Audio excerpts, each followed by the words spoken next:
Hello guys, good morning. Pasensya na medyo stress pa rin po yung mukha ko at saka haggard.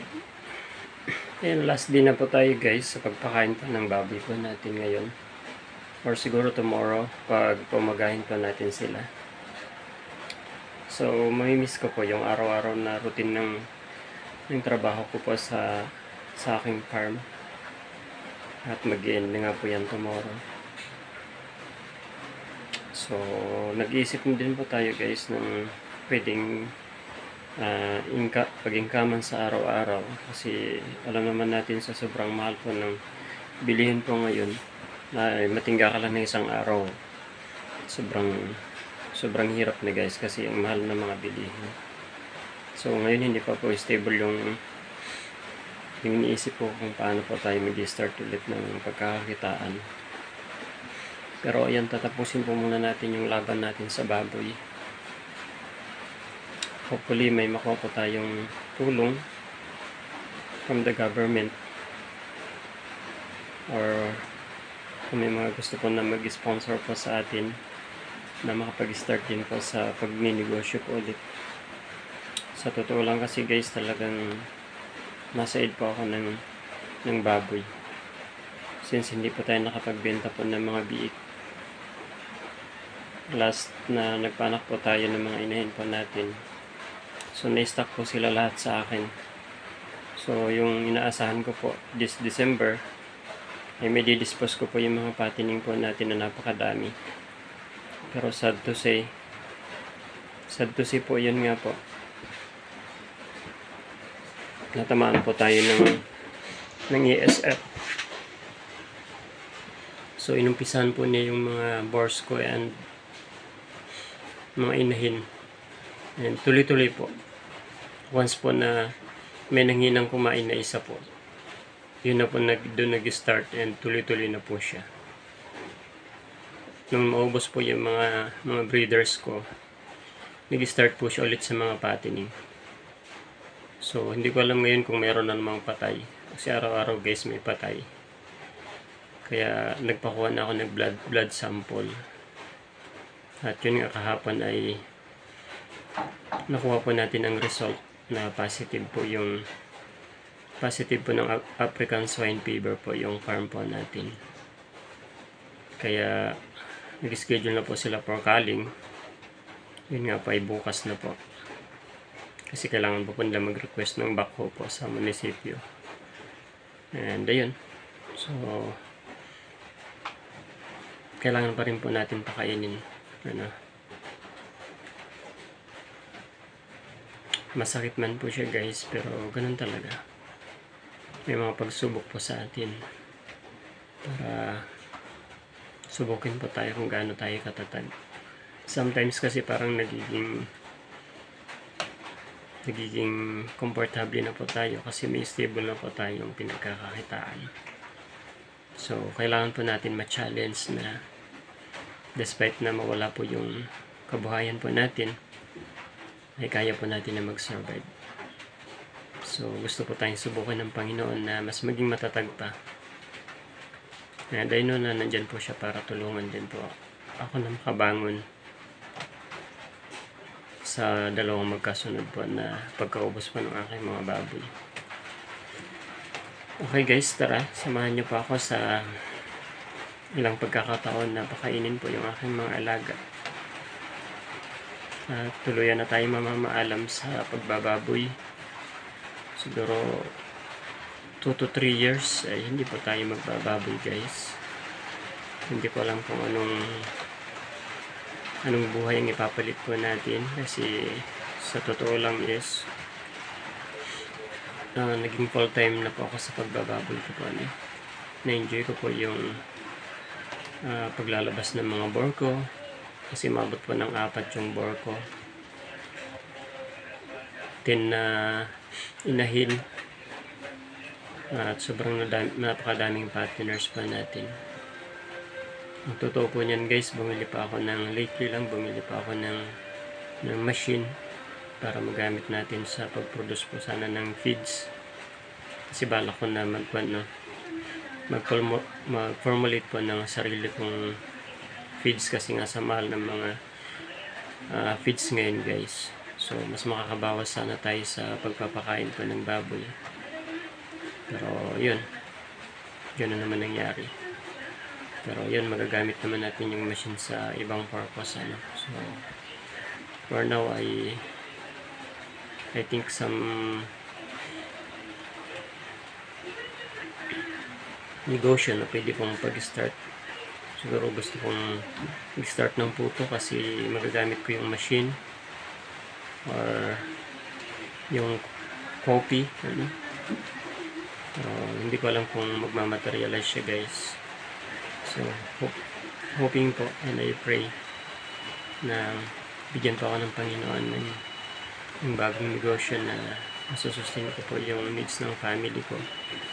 Mas especially pinaghahandaan ko po yung bunso po namin na magka-college after ng mission po niya.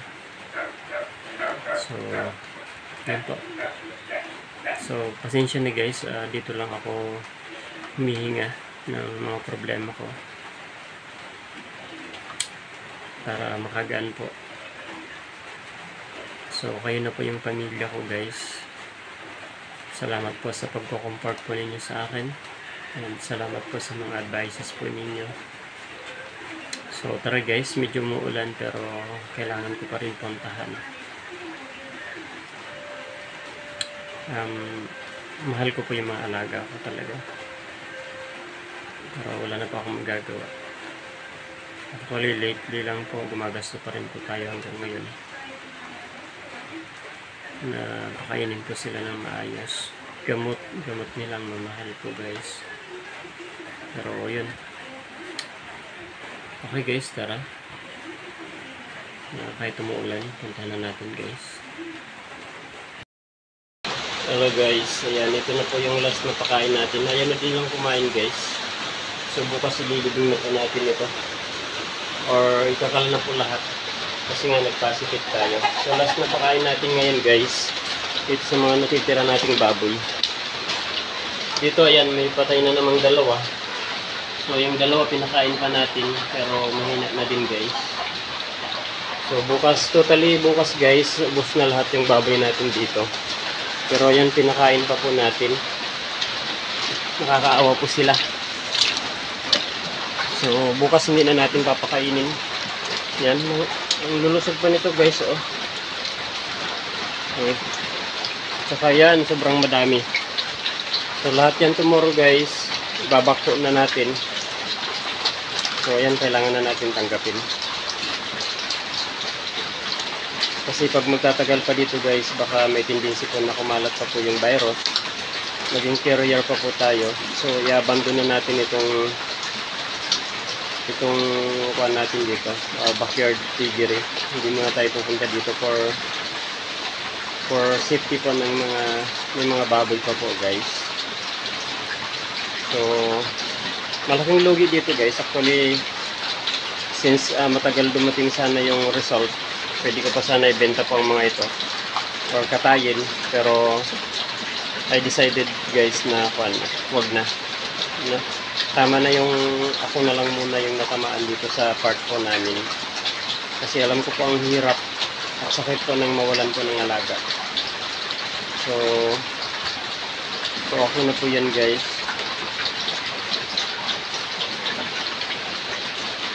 Hindi ko lang alam kung paano din ako mag-start ng bago kong kakakitaan.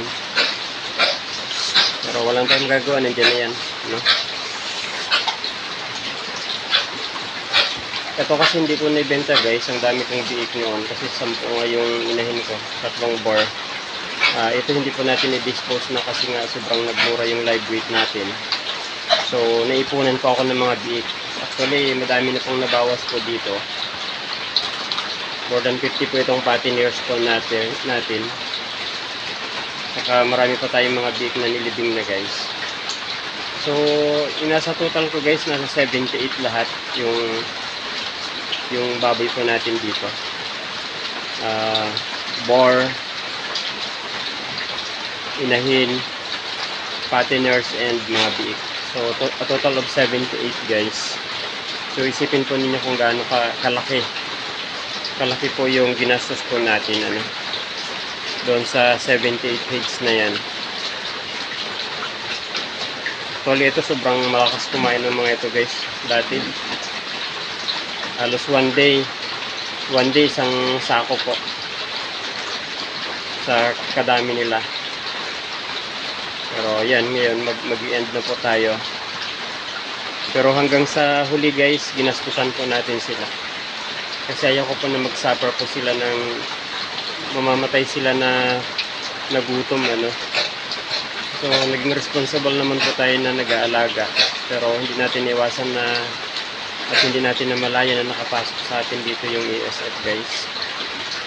So hindi ko alam kung paano ko nakuha. May nagsasabi na doon sa Borco. Pero yung mga pinuntahan naman natin, wala naman silang history na nagkaroon sila ng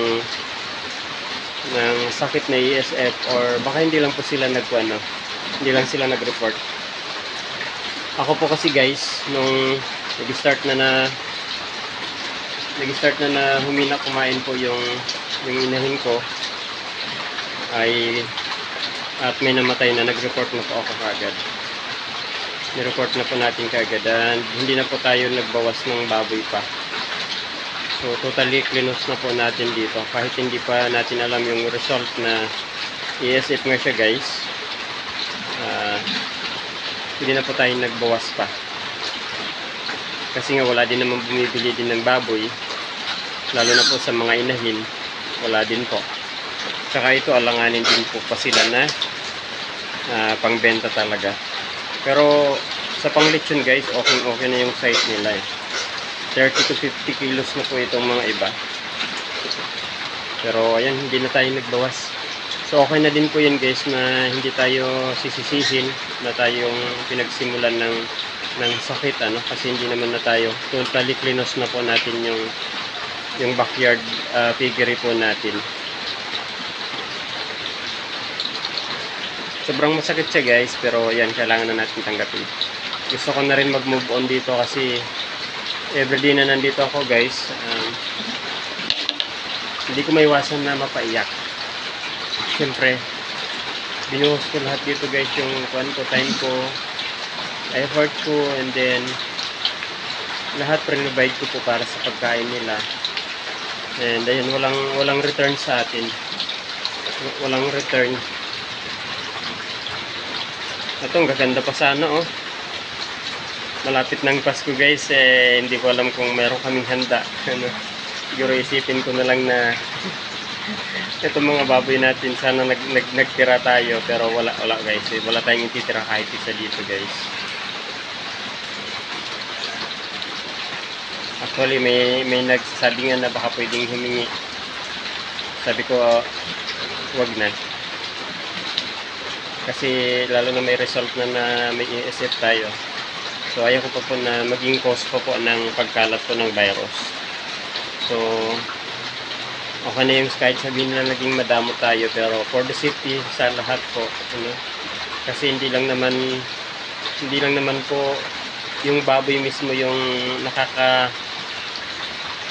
nakakapag-transfer ng sakit guys, pero kahit yung tao po na kumain po ng may sakit na ESF ay maaaring matransfer pa rin po sa baboy.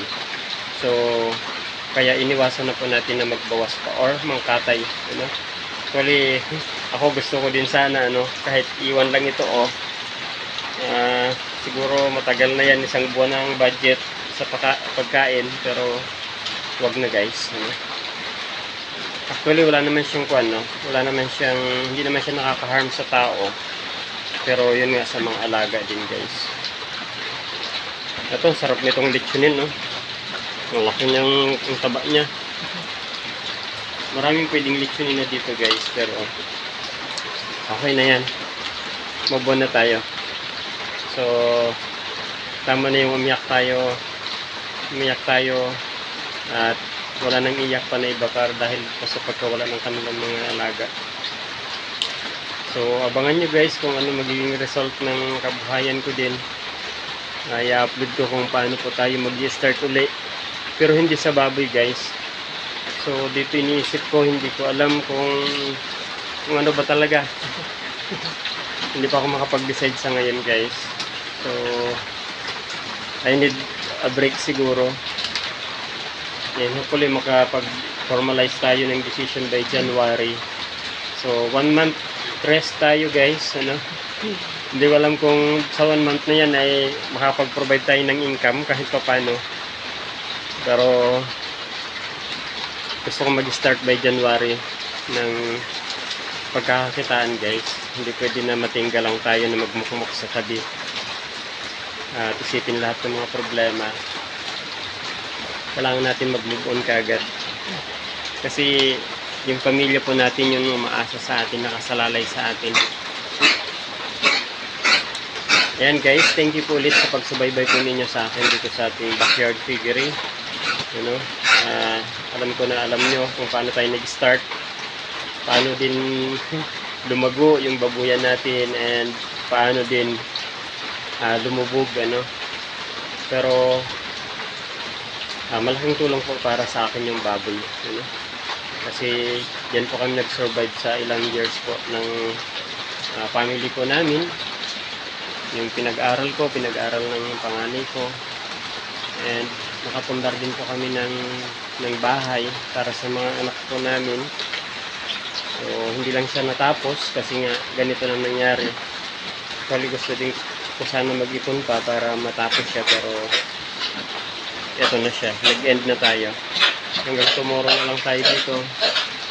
So hindi ko alam kung anong pwedeng production na pwede natin gawin dito. Dati may manukan ako dyan, guys, yung layers. Pero wala na akong napagpunan, kaya natingga na din dyan. So hindi ko alam kung paano natin pagkakakitaan itong malaking space natin dito sa ating babuyan. Si Mrs. nagsasuggest siya, pwede natin sigurong gawing paglagyan ng hito. Pero malaking gasto, guys, kasi kailangan natin i-repair lahat yung yung mga lagayan, ano. Kailangan natin i-finishing ng maayos para hindi mag-absorb yung tubig palabas. Pero sa ngayon, guys, wala pa akong formal na plano kung anong pwedeng gawin namin dito. So yun, gusto ko munang i-solve muna na ma-clear out na yung baboy nga natin dito, guys. And doon na tayo mag-start ulit. Yan, guys, hindi na din kumakain yan, pero ito iba malusog pa, guys. Daming pang lechon sana sa Pasko, pero baka hindi nga tayo makatikim ng lechon sa Pasko, guys. Ayan, salamat po.